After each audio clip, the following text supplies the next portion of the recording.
بسم اللہ الرحمن الرحیم معزز سامعین، ایک جملہ بولا جاتا ہے، مدد صرف خدا سے، باقی سب شرک و بدعت۔ باقی سب شرک و بدعت، اس سے مراد یہ لیا جاتا ہے یہاں پر کہ اللہ سے صرف مدد مانگ سکتے ہیں، باقی کسی سے مدد طلب نہیں کر سکتے۔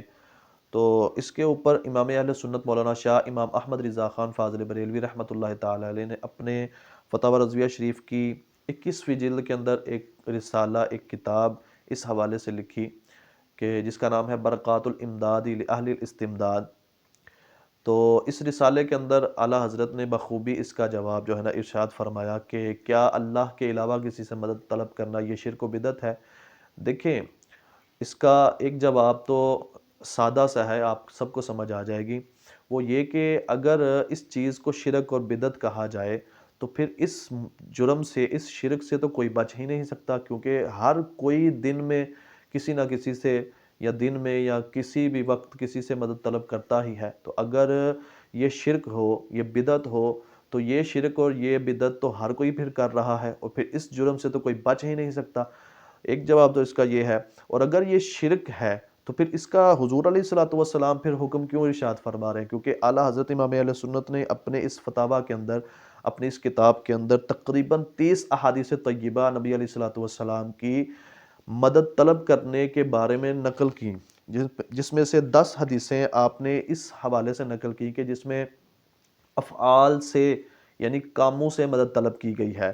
جیسے کہ میں ایک حدیث آپ کے سامنے پڑھتا ہوں کہ نبی علیہ الصلوۃ والسلام نے ارشاد فرمایا کہ صبح، شام اور رات کے کچھ حصے میں عبادت سے استعانت کرو، یعنی مدد حاصل کرو۔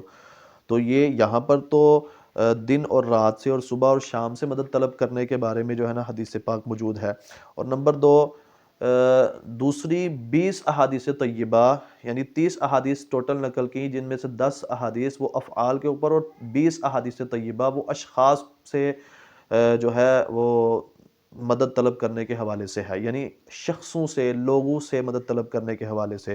ایک حدیث آپ کے سامنے پڑھتا ہوں، صحیح مسلم شریف کی ہے، اور ابو داؤد شریف، ابن ماجہ، معجم کبیر، طبرانی میں بھی یہ حدیث موجود ہے۔ سنیے، حضور علیہ الصلوۃ والسلام نے فرمایا، حضرت ربیہ بن کعب اسلمی سے فرمایا، مانگ، کیا مانگتا ہے کہ ہم تجھے عطا فرمائیں؟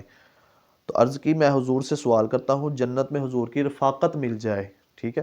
تو حضور علیہ الصلوۃ والسلام نے فرمایا، بلا اور کچھ؟ تو عرض کی، بس میری مراد تو یہی ہے۔ فرمایا، تو میری اعانت کر اپنے نفس پر کثرت سجود سے، تو میری اعانت کر۔ اب یہ اعانت کر، تو اعلیٰ حضرت فرماتے ہیں اسی کو تو استعانت کہتے ہیں، اسی کو تو مدد طلب کرنا کہتے ہیں۔ تو اگر یہ شرک ہے تو اس شرک کا تو حضور علیہ الصلوۃ والسلام خود جو ہے نا حکم ارشاد فرما رہے ہیں۔ اب دیکھیے، نبی علیہ الصلوۃ والسلام اس کے علاوہ اور احادیث طیبہ میں بھی اس مدد طلب کرنے کا ذکر ارشاد فرما رہے ہیں۔ بعض لوگ کہتے ہیں کہ حاضر سے مانگنا، یعنی حاضر سے مانگنا تو جائز ہے لیکن غیب سے نہیں مانگ سکتے۔ تو غیب کے متعلق بھی نبی علیہ الصلوۃ والسلام کے فرامین، ارشادات موجود ہیں۔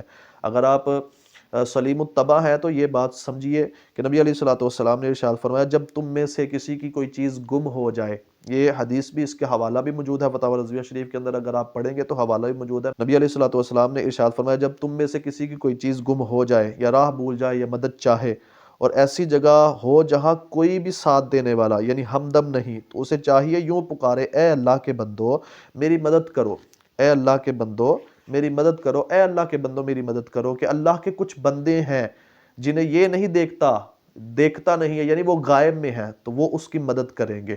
تو یہاں پر تو نبی علیہ الصلوۃ والسلام بذات خود جو ہے نا وہ مدد طلب کرنے کے حوالے سے، وہ غائب ہے چاہے حاضر ہے۔